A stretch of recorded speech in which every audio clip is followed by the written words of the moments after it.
എനിക്കറിയാം മാളു. ഡോക്ടർ അങ്ങനെ ഒരു ഉപാധി നിന്റെ മുമ്പിൽ വെച്ചപ്പോ അത് സമ്മതിച്ചതാ നിന്റെ ആദ്യത്തെ തെറ്റ്. ആദ്യത്തെ തെറ്റ് ഞാൻ അയാളെ വിശ്വസിച്ചു പോയെന്നുള്ളത് തന്നെയാ. പോട്ടെ, ഇനിയിപ്പോ ഞാൻ അതേക്കുറിച്ചൊന്നും ചിന്തിക്കുന്നില്ല. എന്റെ ജീവിതം എന്തായിത്തീരുന്നുള്ള ആശങ്കയൊന്നും എനിക്കിപ്പോ ഇല്ല. അതെങ്ങനെയായി തീർന്നാലും വളരെ കൂളായി അതിനെ ഫേസ് ചെയ്യാൻ ഞാൻ മെന്റലി പ്രിപ്പയർഡ് ആവുക. Very good. ഈ പാളിപ്പോയ ആത്മഹത്യാ ശ്രമങ്ങൾ കൊണ്ട് അങ്ങനെ ചില ഗുണങ്ങളൊക്കെ ഉണ്ട് മോളെ. ദൈവം നമ്മുടെ ആപ്ലിക്കേഷൻ റിജക്ട് ചെയ്തു എന്നറിഞ്ഞാ പിന്നെ അങ്ങോട്ട് ഓടുക്കാത്തൊരു ധൈര്യമായിരിക്കും നമുക്ക്. ഏതൊഴുക്കിലും ഏതിരുട്ടിലും ഒറ്റയ്ക്ക് തുഴയാൻ നമ്മൾ സ്വന്തമായിട്ടങ്ങ് സെറ്റാവും. എന്തായാലും നിനക്കിപ്പോ അങ്ങനെ ഒരു ബോണസ് പോയിന്റ് കിട്ടിയല്ലോ. ഇനി നീ നന്നായിക്കോളൂ. അതൊക്കെ ശരി തന്നെയാ. പക്ഷെ ഒന്നിന്റെയും പേരില് ഇനി നീ എന്നെ മാറ്റി നിർത്തരുത്. അത് മാത്രം എനിക്ക് സഹിക്കാൻ പറ്റില്ല.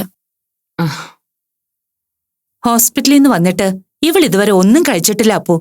ഇപ്പൊ നീ കൂടെ ഉണ്ടല്ലോ, ദാ ഇതിവളെ കൊണ്ടൊന്ന് കുടിപ്പിക്കേ. ആന്റി വിഷമിക്കണ്ട, ഇവളെ കൊണ്ട് ഇത് കുടിപ്പിക്കുന്ന കാര്യം ഞാൻ ഏറ്റു. കുടിയടേ. Thank God. ഇപ്പോഴെങ്കിലും ഇവളുടെ മുഖത്തൊരു ചിരി കണ്ടല്ലോ. ഇനി അപ്പു ഇവിടുന്ന് പോണ്ട. ഞാൻ വഴക്ക് പറഞ്ഞാ ഇവള് വീണ്ടും എന്തെങ്കിലും ചെയ്താലോ? നീയാകുമ്പോ എനിക്ക് ആ പേടി വേണ്ടല്ലോ. നിങ്ങൾ സംസാരിച്ചിരിക്കും, ഞാനിപ്പോ വരാം.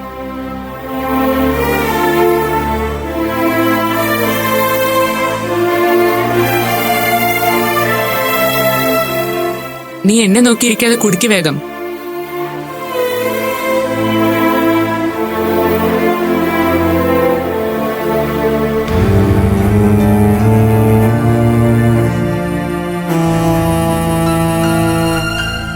അശ്വതി, എങ്ങനെയുണ്ടിപ്പോ? തലവേദന കുറഞ്ഞോ? ടാബ്ലറ്റ് കഴിച്ചതിന്റെ കുറച്ച് ആശ്വാസമുണ്ട്. ഇതങ്ങ് കുടിക്കേ. ചുക്ക് കാപ്പിയ. പനിക്കോള് വല്ലതും ഉണ്ടെങ്കിൽ അങ്ങ് മാറും. മുരളി വരാൻ താമസിക്കുവോ? മാളുവിനെ കണ്ടിട്ടേ വരുള്ളൂ എന്നും പറഞ്ഞിപ്പോ വിളിച്ചിരുന്നു. അല്ല അശ്വതി, ഞാൻ അറിയാൻ വയ്യാഞ്ഞിട്ട് ചോദിക്കുക. ഇത്രയൊക്കെ പുകിലുണ്ടായിട്ടും കൊച്ചിനെ എന്തിനാ നിങ്ങൾ അങ്ങോട്ട് പറഞ്ഞു വിട്ടത്? ആശുപത്രി അവളെ നേരെ ഇങ്ങോട്ട് കൊണ്ടുവന്നാ പോരായിരുന്നോ? അങ്ങനെ തന്നെയായിരുന്നു ഞങ്ങളുടെയും തീരുമാനം. പിന്നെ ടീച്ചർ ഇങ്ങനെ ഒരു ആവശ്യം പറയുമ്പോ അത് മാത്രമല്ല, മാളൂനും അവിടേക്ക് പോകാൻ തന്നെയായിരുന്നു താല്പര്യം. ഇതാ നിങ്ങളുടെയൊക്കെ കുഴപ്പം. ആരെങ്കിലും എന്തെങ്കിലുമൊക്കെ പറയുന്നത് കേട്ടാ മുന്നും പിന്നും നോക്കാതെ അങ്ങോട്ട് ചാഞ്ഞോളും. അവിടുത്തെ പൊറുതി കൊണ്ട് ഇത്രയായിട്ടും മതിയായില്ലേ നിങ്ങൾക്ക്? എന്നിട്ട് വീണ്ടും അവളെ അങ്ങോട്ട് പറഞ്ഞു വിട്ടിരിക്കുന്നു. ദേ, നിന്റെ ഈ ക്ഷീണം അവശതയൊക്കെ മാറിയിട്ട് നമുക്ക് പോയി മാളൂനെ ഇങ്ങോട്ട് വിളിച്ചോണ്ട് വരാം. പറ്റിയാ നാളെ തന്നെ. അത് വേണോ അമ്മേ? നമ്മളായിട്ട് അവിടെ നിൽക്കാൻ സമ്മതിച്ചിട്ട് ഉടനെ തന്നെ മാളൂനെ ഇങ്ങോട്ട് കൂട്ടിക്കൊണ്ടു പോരുവാന്ന് വെച്ചാ ടീച്ചർ എന്ത് വിചാരിക്കും? അവരെന്ത് വേണേലും വിചാരിച്ചോട്ടെ, അതിന് നമുക്കെന്താ? നമുക്ക് വലുത് നമ്മുടെ കൊച്ചിന്റെ സുരക്ഷയും ഭാവിയുവാ. അതിനവൾ ഇവിടെ നിൽക്കുന്നതാ നല്ലത്. ഇനി ഇതിന്റെ കല്ലും നെല്ലും ഒക്കെ തിരിഞ്ഞിട്ട് അങ്ങോട്ട് പുറത്തേക്ക് പോയാ മതി. ഇതിന് ടീച്ചറായിട്ട് തന്നെ ഒരു പരിഹാരം ഉണ്ടാക്കും എന്നല്ലേ പറഞ്ഞത്? അവരായിട്ടിനി എന്തു പരിഹാരം ഉണ്ടാക്കുമെന്നാ? ഇനി അഥവാ ഉണ്ടാക്കിയ തന്നെ അതൊക്കെ നിലനിൽക്കുമെന്നാണോ പറയുന്നേ? അല്ലേലും ഏനോ എനത്തിലേ ചേരുവെന്ന് പറയുന്നത് ഉള്ളതാ അശ്വതി. അവർക്കൊക്കെ പറ്റിയ കൂട്ടും കുടുംബവും ആ അഴിഞ്ഞാടി നടക്കുന്ന ഡോക്ടർ പെണ്ണിനെ പോലുള്ളവരാ. നമ്മളെ പോലുള്ള നല്ല ആൾക്കാരൊന്നും അവർക്ക് ശരിയാവില്ല. ഇനിയിപ്പൊ കതിരിന് വളം വെച്ചിട്ട് എന്താ കാര്യം? തുടക്കത്തിലെ ഇതങ്ങ് വേണ്ടാന്ന് വെച്ചാ മതിയായിരുന്നു. അതെങ്ങനാ? അന്ന് നല്ല ബുദ്ധി പറഞ്ഞു തന്നപ്പോ നിന്റെ മുരളിയുടെയും തല കേറില്ലല്ലോ. ഞങ്ങളുടെ മോളുടെ ഇഷ്ടമാ, ഞങ്ങളുടെ ഇഷ്ടമെന്നും പറഞ്ഞു കൂടെ തുള്ളുവല്ലായിരുന്നോ? പോട്ടമ്മേ, ഇനിയിപ്പൊ അതൊക്കെ പറഞ്ഞിട്ട് എന്താ കാര്യം? കാര്യം എന്താന്ന് വെച്ചാ കാര്യമൊക്കെ ഉണ്ട്. പക്ഷേ അതിന് നീ മുരളിയും കൂടെ ഒന്ന് മനസ്സ് വെക്കണം. അതിന് പറ്റിയ ഒരവസരമായിരുന്നു ഇപ്പൊ വീണ് കിട്ടിയത്. അത് രണ്ടുപേരും കൂടെ നശിപ്പിച്ചില്ലേ? അമ്മ എന്താ ഉദ്ദേശിക്കുന്നത്? എനിക്ക് മനസ്സിലായില്ല. എന്റെ അശ്വതി, ഇനി ഈ ബന്ധം നേരെ ചൊവ്വേ മുന്നോട്ട് പോകുമെന്ന് നിനക്ക് തോന്നുന്നുണ്ടോ? എത്രയൊക്കെ വിളക്കി ചേർക്കാൻ നോക്കിയാലും ഇനി അങ്ങോട്ട് ഇത് ചത്തും ചതഞ്ഞും ഒക്കെ പോവുള്ളൂ. പ്രത്യേകിച്ച് അവന്റെ കയ്യിലിരിപ്പ് ഇതാണെന്ന് മാളു അറിഞ്ഞ സ്ഥിതിക്ക്. അതുകൊണ്ട് എന്റെ അഭിപ്രായത്തിൽ ഈ ബന്ധം ഇങ്ങനെ ഇട്ടുവഴച്ച് മുന്നോട്ട് കൊണ്ടുപോകാൻ നോക്കാതെ ഇത്രയും പെട്ടെന്ന് ഇതങ്ങ് മംഗളം പാടി അവസാനിപ്പിക്കുന്നതാ നല്ലത്. അമ്മ എന്തൊക്കെയാ പറയുന്നത്? ബന്ധു ഉപേക്ഷിക്കാനോ? ഉപേക്ഷിച്ചാൽ എന്താ കുഴപ്പം? അവനേക്കാൾ യോഗ്യതയുള്ളൊരു പയ്യനെ നമ്മുടെ മാളൂന് കിട്ടില്ലെന്നാണോ നിന്റെ വിചാരം? അതൊക്കെ നിങ്ങളുടെ വെറും തോന്നലാ അശ്വതി. നല്ല തറവാട്ടി പറഞ്ഞ പയ്യന്മാര് വരും അവളെ കെട്ടാൻ. അതിന് രണ്ടാം കെട്ടും ബാധ്യതയൊന്നും ഇല്ലാത്ത നല്ല മിടുമിടുക്കം പയ്യന്മാര്. ദേ, നാളിൽ ഇതിങ്ങനെ നീറിയും പോഞ്ഞും കിടക്കാതെ ആളിക്കത്തി ഒറ്റയടിക്ക് അങ്ങ് തീരുന്നതാ. മാളൂന് മറ്റു ബാധ്യതകളൊന്നുമില്ലല്ലോ. അന്ന് ആ ഗർഭം അലസിപ്പോയത് ചിലപ്പോ ഇതുപോലൊരു നല്ല കാര്യത്തിന് വേണ്ടിയാണെങ്കിലോ? നീ നോക്കണ്ട, ഞാൻ എനിക്ക് തോന്നിയ കാര്യമാ പറഞ്ഞത്. എന്തായാലും മുരളി വരുമ്പോ നീ ഈ കാര്യം ഗൗരവത്തിലൊന്ന് പറഞ്ഞു നോക്ക്. അവനും അതാ നല്ലതെന്ന് തോന്നുന്നെങ്കിൽ നാളെ തന്നെ പോയി കൊച്ചിനെ ഇങ്ങ് കൊണ്ടുവരാം. പിന്നെ പതുക്കെ അതിന്റെ നടപടിയിലേക്കും കടക്കാം. അല്ലാതെ ഇത് ശരിയായി പോകുന്നൊന്നും എനിക്ക് തോന്നുന്നില്ല. ഏച്ചു കെട്ടിയാൽ അത് മുഴച്ചേ ഇരിക്കും.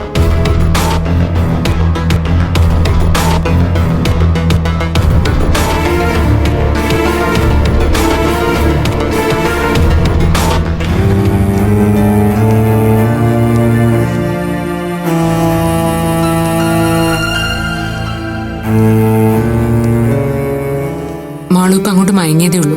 വിളിക്കണമെങ്കിൽ? ഏയ് വേണ്ട.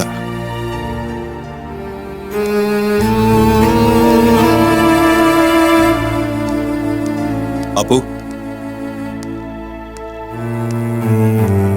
ഹോസ്പിറ്റലിൽ വെച്ച് ഞാൻ നിന്നോട് മോശമായി എന്തൊക്കെയോ പറഞ്ഞു.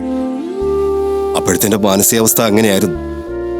ഒരിക്കലും മാളുവിൽ നിന്ന് ഇങ്ങനൊന്നും പ്രതീക്ഷിച്ചില്ലായിരുന്നു. അതിന് കാരണം നിങ്ങൾ തമ്മിലുള്ള എന്തോ പ്രശ്നമാണെന്നാ ഞാൻ കരുതിയത്. അതുകൊണ്ടാ ഞാൻ നിന്നോട് അങ്ങനെ ദേഷ്യപ്പെട്ടത്. അത് സാരമില്ല അങ്കിൾ. ആ സമയത്ത് അങ്കിളുടെ മനസ്സെന്തായിരുന്നു എന്ന് എനിക്ക് ഊഹിക്കാവുന്നേ ഉള്ളൂ. ഞാൻ അമലയെ കണ്ടിരുന്നു. അമലയാ കാര്യങ്ങൾ ഡീറ്റെയിൽ ചെയ്തത്. ജോബിനും ആ ലേഡി ഡോക്ടറും തമ്മിലുള്ള റിലേഷനാ മാളുവിന് പ്രശ്നമായത്, അല്ലേ അപ്പു?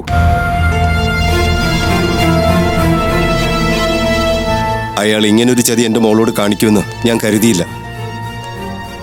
അന്നേ അശ്വതിയുടെ അമ്മ ഈ ബന്ധം വേണ്ടാന്ന് പറഞ്ഞതാ. അത് കേൾക്കാതെ അവളുടെ ഇഷ്ടത്തിന് ഞാനും അശ്വതിയും കൂട്ടുനിന്നു. അതിന് ഇങ്ങനൊരു ശിക്ഷ വാങ്ങേണ്ടിരുന്നു തോന്നിയില്ല. അങ്കിൾ, ഇപ്പൊ അതേക്കുറിച്ചൊന്നും സംസാരിക്കണ്ട. മാളു കേൾക്കും. അത് പറയാതിരിക്കാൻ പറ്റില്ല അപ്പു. ടീച്ചറെ ഓർത്താ ഞാൻ ഇതേവരെ ഒന്നും പ്രതികരിക്കാതിരുന്നത്. അവളെ ഇങ്ങോട്ട് കൊണ്ടുവരാൻ ഞങ്ങൾക്ക് ഒട്ടും താല്പര്യമില്ലായിരുന്നു. അതും ഞങ്ങൾ ടീച്ചറിന്റെ മാളുവിന്റെ ഇഷ്ടത്തിന് വിട്ടുകൊടുത്തതാ. എന്ന് കരുതി ഇതിനൊരു തീരുമാനമാകാതെ പറ്റില്ലല്ലോ. അങ്കിൾ, അത് നമുക്ക് സംസാരിക്കാം. ഇവിടെ വെച്ച് വേണ്ട. ശരിയാ, അവളെ ഞാൻ ഉണർത്തുന്നില്ല. ഞാൻ ടീച്ചറിനെ ഒന്ന് കാണട്ടെ.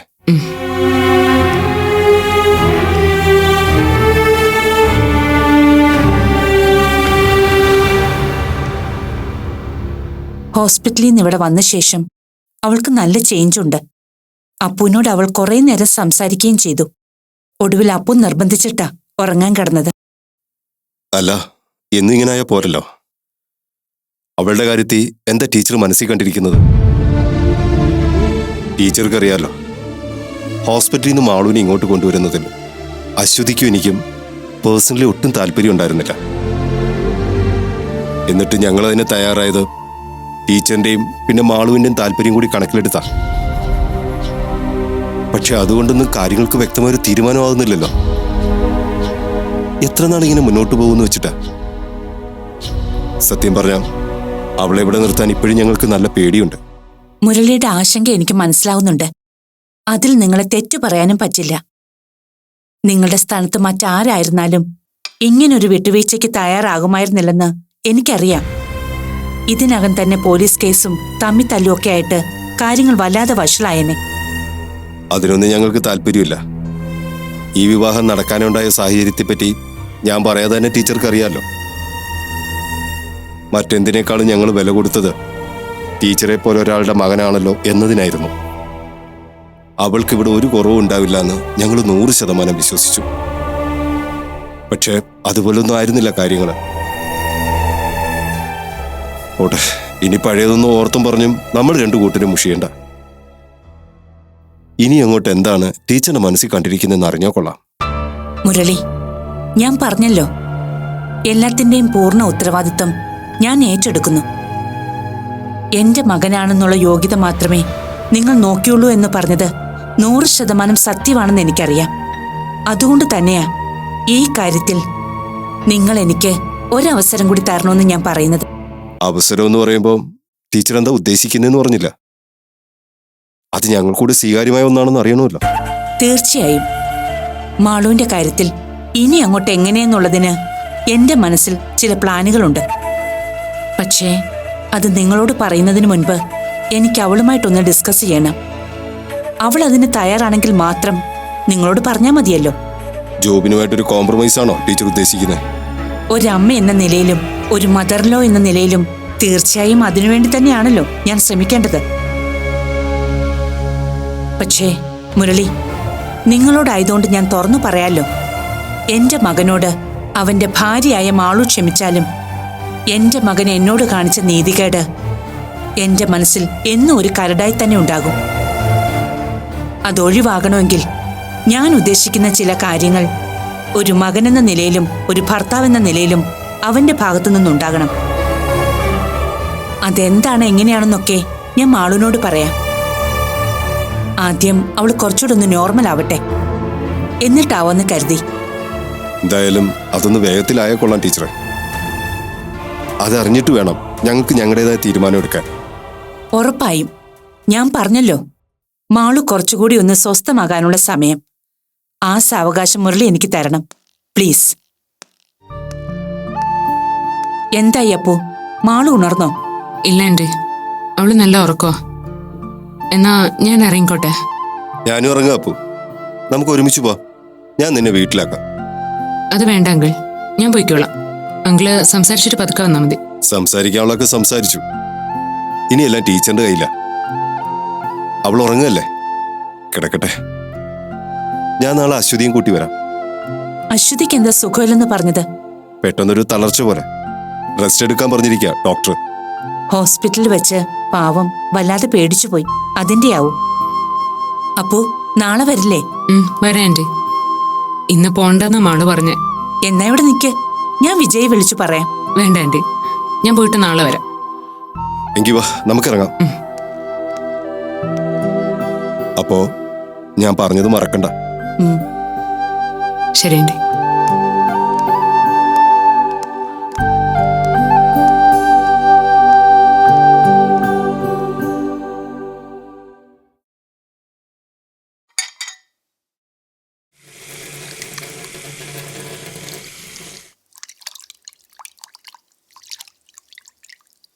ഡേസമോ, എനിക്ക് നിന്നോടൊരു കാര്യം ചോദിക്കാനുണ്ട്. എന്താ അമ്മച്ചി? അല്ല, ചോക്കുട്ടന്റെ കാര്യത്തിൽ എന്താ നിന്റെ തീരുമാനം? അവനെ എന്താ നീ വിളിക്കാത്തത്? എത്ര നാളെന്ന് കരുതിയിട്ടാ നീ അവനെ ഇങ്ങനെ മാറ്റി നിർത്തുന്നത്? മാറി നിൽക്കുന്നതാണല്ലോ അവനിഷ്ടം. തൽക്കാലം അവന്റെ ഇഷ്ടം നടക്കട്ടെ. ചുമ്മാ മണ്ടത്തരം പറയല്ലേ എന്റെ ഡേസമ്മേ. ഡേ, കണ്ണകന്ന മനം തകർന്നുന്നാ. ഇപ്പൊ നീ അവനെ വേലിക്ക് പുറത്ത് നിർത്തിയ അവന് വേണ്ടി തുറക്കാൻ ചിലപ്പോ വേറൊരു വാതിൽ ഉണ്ടായിന്ന് വരില്ല. ഒരിക്കൽ അവനത് സ്വീകരിച്ച പിന്നെ നീ കഷ്ടപ്പെടുന്നതൊക്കെ വെറുതെ ആവും, പറഞ്ഞേക്കാം. അതുകൊണ്ട് മണ്ടത്തരം കാണിക്കാതെ ചെറുക്കനെ മര്യാദയ്ക്ക് തിരിച്ചു വിളിക്കുന്നതാ നല്ലത്. അങ്ങനെ അവനെ ക്ഷണിക്കാൻ ഒരു വാതിലും വീടും ഉണ്ടെങ്കിൽ അവൻ ധൈര്യമായിട്ട് ആ ക്ഷണം സ്വീകരിക്കട്ടെ എന്ന് ഞാനും അങ്ങ് വെക്കും. അങ്ങനെ ഒരു മോനെ പ്രസവിച്ചില്ലെങ്കിലും ഡെയ്സി ഈ ഭൂമിയിൽ ജീവിക്കുമായിരുന്നില്ലേ അമ്മച്ചി? ഒരു യുദ്ധത്തിനും തിരിച്ചു വരുമെന്ന ഉറപ്പോടെയല്ല ഓരോ സൈനികനും അവരുടെ പാളയത്തിൽ നിന്ന് ഇറങ്ങുന്നത്. പക്ഷെ തിരിച്ചു വരുന്നുണ്ടെങ്കിൽ അത് വിജയിച്ചിട്ടാകണമെന്ന് നിർബന്ധമുള്ള ഒരു സൈനികന്റെ ഭാര്യയാണ് ഞാൻ. എനിക്കും അത് നിർബന്ധമുണ്ട് അമ്മച്ചി. മകന്റെ മുന്നിലാണെങ്കിലും അനീതിക്ക് വേണ്ടി തോറ്റുകൊടുക്കാൻ ഞാൻ തയ്യാറല്ല.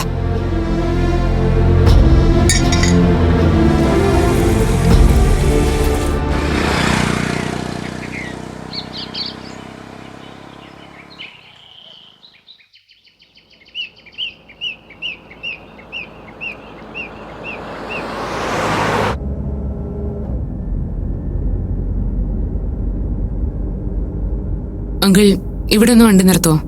ഞാൻ ഇവിടെ ഇറങ്ങിക്കോളാം. വേണ്ട അപ്പു, ഞാൻ നിന്നെ ഡ്രോപ്പ് ചെയ്തിട്ട് പോ. വേണ്ട അങ്കിൾ. അങ്കിൾ ഇനി അവിടം വരെ വരണ്ട. അവിടെ അശ്വതേന്റെ വിഷമിച്ചിരിക്കാവും.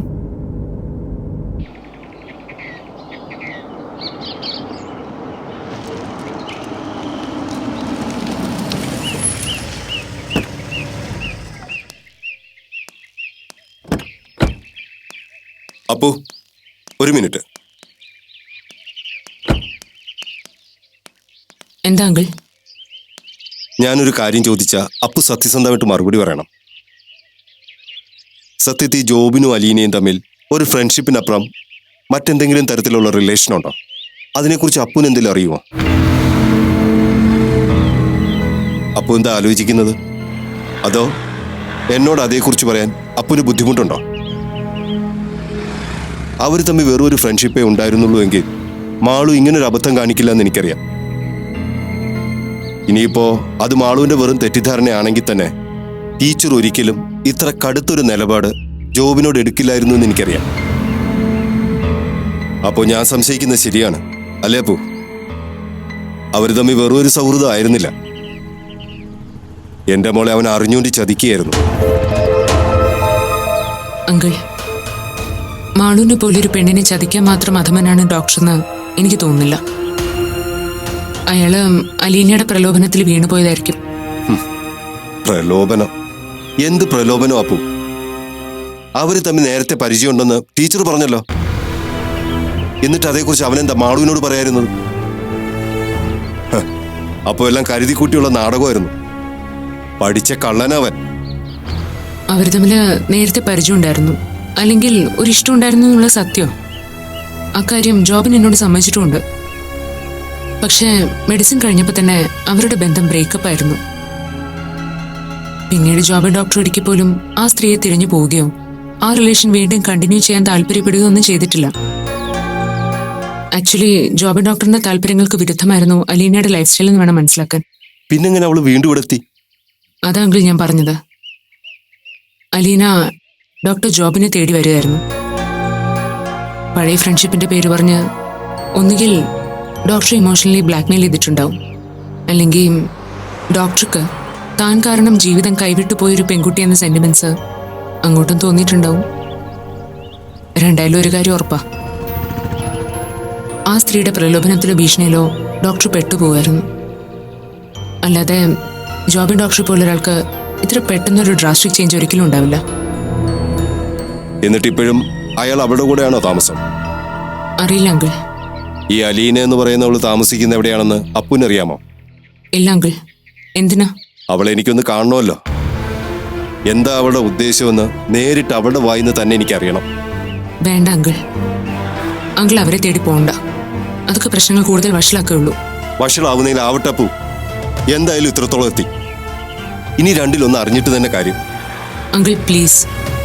അങ്കിൾ കൂടി ഡയറക്റ്റ് ഇനി ഈ പ്രശ്നത്തിൽ ഇടപെട്ട അത് മാളുവിനെ വല്ലാതെ വേദനിപ്പിക്കും. 2-3 ദിവസം കഴിയട്ടെ.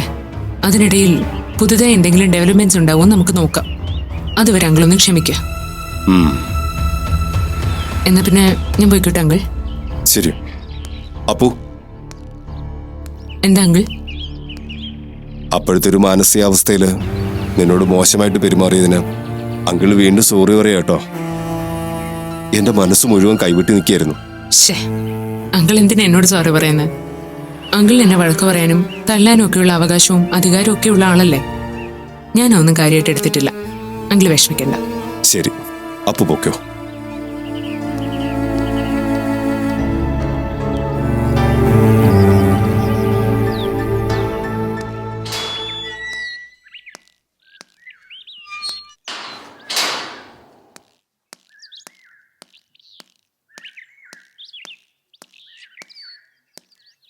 എന്താ ഇപ്പോ ലേറ്റ് ആയത്? കുറച്ചുനേരം ആന്റി മാളൊക്കെ സംസാരിച്ചിരുന്നു. മാളു ഓക്കെ അല്ലേ? ഓക്കെ ആയി വരുന്നു. ഡേയ്സി പിന്നെ പ്രത്യേകിച്ച് എന്തെങ്കിലും പറഞ്ഞോ? ഐ മീൻ ജോബിന്റെ കാര്യം. ഇല്ല. മാളു അയാളെ കുറിച്ച് നിന്നോട് എന്തെങ്കിലും സംസാരിച്ചോ? എന്ത് സംസാരിക്കാൻ? മാളു ഇപ്പൊ അതൊന്നും സംസാരിക്കാനുള്ള ഒരു മൂഡിലല്ല. നമ്മുടെ മുന്നിൽ അവൾ ഓക്കെ ആയി നടിക്കുക. ശരിക്കും അവളൊന്നും സെറ്റിലായിട്ടില്ല. അതും ശരിയാ.